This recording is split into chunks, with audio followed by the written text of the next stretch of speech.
Fils et du Saint-Esprit. Amen. De l'Évangile de Jésus-Christ selon Saint Luc au chapitre 11, versets 42 à 46. En ce temps-là, Jésus disait, « Quel malheur pour vous, pharisiens, parce que vous payez la dîme sur toutes les plantes du jardin, comme la menthe et la rue, et vous passez à côté du jugement et de l'amour de Dieu. Ceci, il fallait l'observer sans abandonner cela. Quel malheur pour vous, pharisiens, parce que vous aimez le premier siège dans les synagogues et les salutations sur les places publiques. Quel malheur pour vous, parce que vous êtes comme ces tombeaux qu'on ne voit pas et sur lesquels on marche sans le savoir. » Alors un docteur de la loi prit la parole et lui dit, « Maître, en parlant ainsi, c'est nous aussi que tu insultes. » Jésus reprit, « Vous aussi, les docteurs de la loi, malheureux êtes-vous, parce que vous chargez les gens de fardeaux impossibles à porter, et vous-même, vous ne touchez même pas ces fardeaux d'un seul doigt. » Acclamons la parole de Dieu. Louange à toi, Seigneur Jésus. Bien-aimés dans le Seigneur, en ce mercredi 16 octobre, le Seigneur continue de nous enseigner dans ce que devrait être notre existence, de ce que devait être notre relation aux autres, notre relation à notre foi.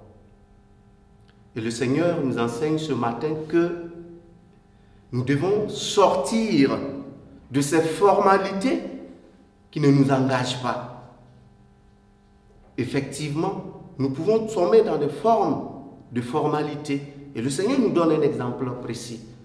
Nous sommes prompts à reverser la dîme. Nous sommes prompts à nous acquitter de nos devoirs de chrétiens. Mais est-ce que cela nous engage réellement à la suite du Christ en tant que chrétiens? Parce que ce qui nous engage, c'est la justice et l'amour de Dieu. Autrement dit, il ne s'agit pas de ne pas honorer ses responsabilités ou ses devoirs de chrétien, mais les honorer, c'est dans la perspective de la fidélité de notre engagement à la suite du Christ. Et le Seigneur aussi nous interpelle en tant que pasteur, en tant que berger, en tant que modérateur. Sommes-nous capables de libérer le peuple de Dieu par nos enseignements, ou bien plutôt nous les chargeons, profitons de leur ignorance pour asseoir nos richesses? Aujourd'hui, on nous parle du business évangélique. Sommes-nous à la suite du Christ ou nous sommes dans la perspective d'un business évangélique? Eh bien, en tant que pasteur, nous devons nous poser cette question-là. Parce que c'est ce genre de pasteur-là que le Seigneur dénonce lorsqu'il s'apprend aux scribes et aux pharisiens, voire même les docteurs de la loi. Il ne faudrait pas que notre connaissance, notre savoir de la parole de Dieu serve à aliéner le peuple de Dieu, de sorte à faire de nous des pasteurs brévicidaires. Nous sommes là pour rendre au peuple de Dieu sa dignité d'enfant de Dieu. Telle est notre mission. Et si nous ne parvenons pas à cela, ça veut dire que nous avons raté notre mission. C'est vrai, nous ne sommes pas des saints, mais il faut prendre conscience que c'est justement ces hommes avec leurs limites, ces hommes avec leurs faiblesses, que Dieu choisit pour rendre capables pour le travail de sa mission.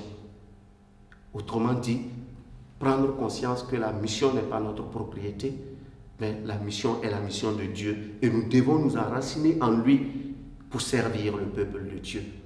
Au cours de cette Eucharistie, nous allons demander au Seigneur, en tant que pasteur, en tant que fidèle, que non seulement qu'il nous aide à vivre la justice et l'amour, mais surtout qu'il nous aide à nous mettre au service de l'autre dans un esprit de gratuité et dans un esprit de service de Dieu.